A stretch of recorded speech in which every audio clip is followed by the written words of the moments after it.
রিয়ালকে উড়িয়ে শিরোপা জিতল বার্সেলোনা। সৌদি আরবের জেদ্দায় রোববার 12 জানুয়ারি স্প্যানিশ সুপার কাপ ফাইনালে রিয়াল মাদ্রিদকে 5-2 গোলে হারিয়ে শিরোপা জিতেছে হ্যান্সি ফ্লিকের বার্সেলোনা। এই নিয়ে প্রতিযোগিতাটিতে 15তম বার এই শিরোপা জিতল তারা। গত আসরের ফাইনালে রিয়াল মাদ্রিদকে 4-1 গোলে হারিয়ে শিরোপা জিতেছিল বার্সেলোনা। গোলের শুরুটা করে রিয়াল মাদ্রিদ, গোলের শেষটা করে তারা। তবে মাঝে মাঝে 5 গোল হজম করতে হয় আনচেলতি দলের। ম্যাচের 5ম মিনিটে নিজেদের প্রথম আক্রমণ থেকেই গোল পেয়ে যায় রিয়াল। মাঝমাঠ থেকে ভিনিসিয়াসের পাস থেকে একক নৈপুণ্যে গোল করেন কিলিয়ান এমবাপে। এরপর শুরু হয় বার্সার শো। প্রথম হাফে 4 গোল দিয়ে রিয়ালকে ম্যাচ থেকে ছিটকে ফেলে তারা। শুরু করেন ইয়ামাল, লেভানডস্কির থ্রু বল পেয়ে দারুণ করে বার্সাকে সমতায় ফেরান এই স্প্যানিশ তারকা।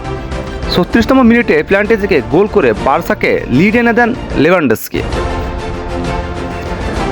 তার 3 মিনিট পরই রাফিয়ানা তৃতীয় গোল করলে ম্যাচ থেকে ছিটকে যায় রিয়াল। ডান দিক থেকে জুলস কুন্দেসের ক্রসে বক্সে চমৎকার হেড বল জালে পাঠান রাফিনিয়া। এরপর প্রথমার্ধে 9 মিনিটে যোগ করা সময়ে বক্সের ভেতরে ঢুকে গোল করেন বালদে। 48তম মিনিটে আবারও রিয়ালের জালে বল পাঠায় বার্সা। কাসাদোর পাস থেকে নিজের দ্বিতীয় গোল করেন রাফিনিয়া। 56তম মিনিটে ডি বক্সের বাইরে এমবাপেকে ফাউল করে লাল কার্ড দেখে মাঠ ছাড়েন শেজনি। ওই ফ্রি কিক থেকে গোল করে রিয়ালকে দ্বিতীয় গোলে সাথ দেন ব্রাজিলিয়ান তারকা রদ্রিগো। এরপর আর গোলের দেখা পায়নি বার্সেলোনা, তবে গোলের দেখা পায়নি তারা কিছুতেই। শেষবাসী বাজতে উল্লাসে মেতে ওঠে বার্সেলোনা।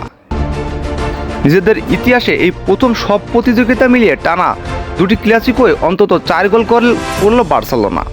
1963 সালে রিয়ালের পর প্রথমবার ক্লাসিকোয়ে দেখা গেল এমন কিছু।